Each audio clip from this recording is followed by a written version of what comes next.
बीडच्या आष्टीमध्ये जिल्हा परिषदेच्या शाळेमध्ये जरेवाडी पॅटर्न राबवणार असल्याचं भाजपचे आमदार सुरेश धस म्हणतात। शाळेच्या गुणवत्तेसाठी येत्या 13 तारखेपासून आष्टीमध्ये हा नवा उपक्रम सुरू केला जातोय। इयत्ता 1ली ते 8वी पर्यंतच्या विद्यार्थ्यांसाठी हा पॅटर्न राबवला जाणार आहे, अशी माहिती आमदार सुरेश धस यांनी दिलेली आहे। या जरेवाडी शाळेचा तो पॅटर्न प्लस त्याच्यामध्ये आणखी काही नवीन सुधारणा करून त्या पॅटर्न मधल्या काही कालबाह्य झालेल्या गोष्टी बाजूला सरकवून त्याच्यामध्ये नवीन काही गोष्टी ऍड करून जरेवाडी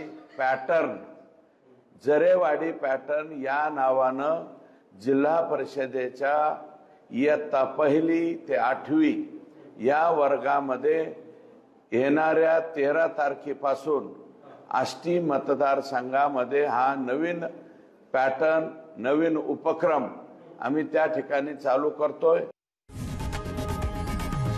लोकशाही मराठी ऐका, पहा, जागरूक रहा।